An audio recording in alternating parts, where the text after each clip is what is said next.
Madame la sénatrice Bernard, j'aimerais aussi vous féliciter et vous souhaiter la bienvenue à titre de présidente du Sénat. Chers sénateurs, j'aimerais appuyer le projet de loi C-226 aujourd'hui, la loi sur la stratégie nationale relative au racisme environnemental et à la justice environnementale. J'aimerais reconnaître que je me trouve sur le territoire non cédé du peuple algonquin Anishinaabe et que je réside sur le territoire non cédé ancestral des Mi'kmaq. Ces reconnaissances sont particulièrement importantes pour moi aujourd'hui, étant donné le sujet abordé, soit le racisme environnemental. J'aimerais remercier Elizabeth May et Léonore Zahn pour leur travail dans notre enceinte. J'aimerais remercier aussi le sénateur McCollum pour avoir parrainé le projet de loi ici au Sénat et pour avoir partagé ses connaissances dans le dossier. C'est vraiment un cadeau. Chers collègues, lorsque je parle de communautés marginalisées, je parle de groupes de personnes qui sont parfois en marge de la collectivité physiquement. Pensez aux banlieues des grandes villes. Vous verrez des décharges, des sites industriels et indésirables. Vous verrez aussi des communautés racialisées à ces endroits. Lorsque je parle, je nomme l'une des communautés au sud de notre pays, Flint, Michigan. La plupart des Canadiens comprennent les répercussions de la crise d'eau potable dévastatrice qui affecte les Afro-Américains. Mais sachez que nous avons plusieurs communautés de la sorte, comme Flint, Michigan, ici même au Canada. L'un des exemples les plus connus de racisme environnemental d'une communauté marginalisée au Canada, c'est Africville. Un sénateur en a déjà parlé, j'aimerais en dire davantage. Africville était une communauté dynamique de Néo-Écossais d'origine africaine. Une décharge à ciel ouvert a été placée à 350 mètres de la communauté le long d'un cours d'eau. Cette communauté n'avait pas d'eau potable et pendant les 170 ans où Africville a existé, une extension du chemin de fer a été installée dans le village et l'explosion à Halifax a vraiment touché la communauté. Il y a eu un hôpital pour des maladies infectieuses qui a été construit tout près, une décharge de déchets humains, une prison et des abattoirs qui ont été installés très près. C'est aussi le site qui a été choisi pour une usine de production d'engrais. Imaginez-vous un endroit entouré de ces sites dangereux. C'est le dernier endroit où vous voudriez que vos enfants et vos petits-enfants grandissent. Voilà les conditions qui ont été imposées aux résidents d'Africville. Africville se trouve à l'intérieur de la ville d'Halifax, mais ils se sont vus refuser les services de base, tout comme, par exemple, les aqueducs et les égouts. Plus tôt, la ville a choisi de déplacer les résidents d'Africville. Pendant ce déplacement forcé d'Africville en 1967, certains membres de la communauté ont été transportés vers des logements publics dans le nord de la ville d'Halifax à bord de camions de déchets. Si cela ne vous convainc pas du fait que ne vous convient pas de la façon dont les Néo-Écossais africains étaient traités par le gouvernement, je ne sais pas ce qui pourrait vous convaincre. Tous les jours, j'entends parler de tous ces résidents d'Africville qui sont décédés de diverses formes de cancer. La communauté a trouvé des liens et peut-être que le gouvernement devrait examiner la question. Je suis très reconnaissante envers les militants et les défenseurs qui se sont mobilisés pendant des décennies pour protéger la santé et la sécurité de leur communauté. Le professeur afro-canadien Ingrid Waldron a publié un livre intitulé « There's Something in the Water » « Il y a quelque chose dans l'eau » qui révèle l'une des vérités les plus honteuses et les plus difficiles à digérer de la Nouvelle-Écosse. La nature, la prédominance du racisme environnemental contre les Néo-Écossais d'origine Mi'kmaq ou africaine. Et ce livre a donné lieu à un documentaire sur les Néo-Écossais racialisés. Et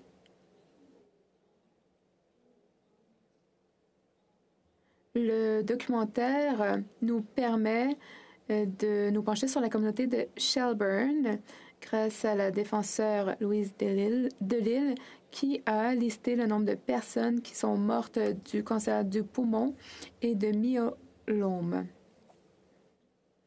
Les déchets contaminaient leur eau potable. Louise décrit ses souvenirs en tant qu'enfant des ciels remplis de fumée provenant de déchets dangereux qui étaient brûlés, des déchets qui provenaient des hôpitaux, des usines.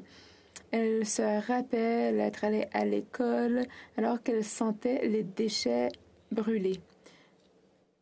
Pictou Langding est une communauté Mi'kmaq qui a été détruite par les déchets toxiques provenant de l'usine de pâte à papier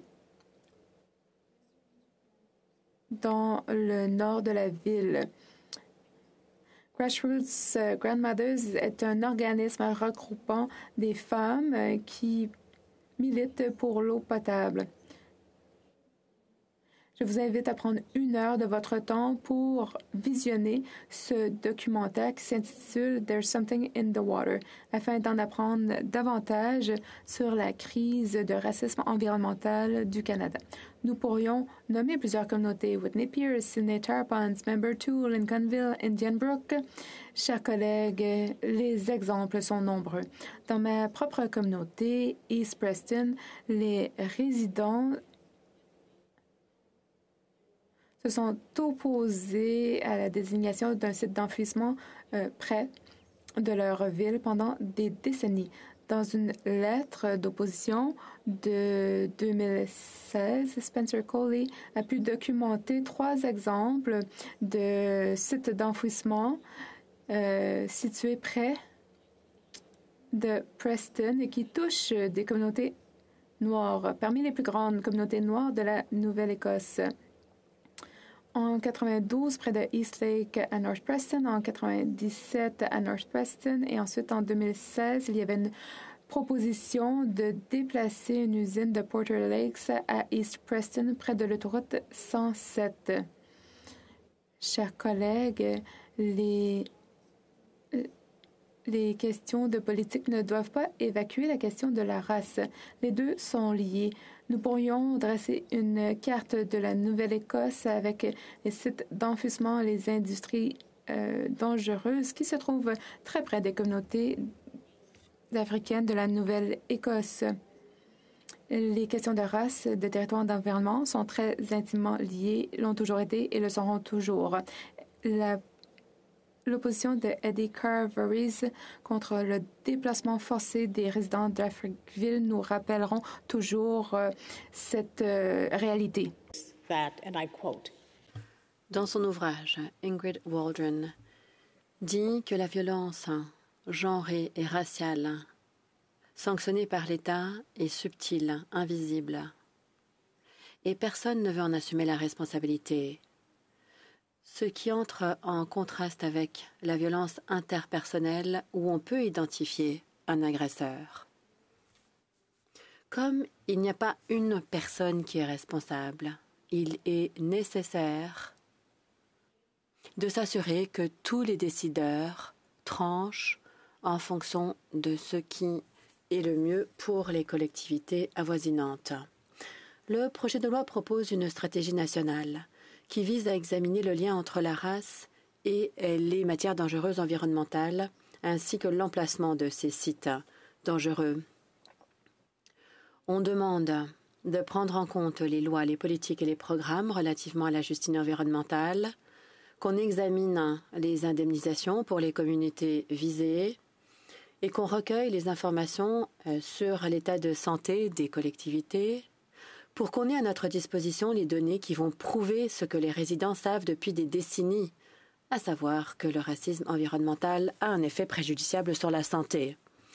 Ces communautés commencent à se défendre elles-mêmes, et l'heure est venue pour le Sénat de faire de même.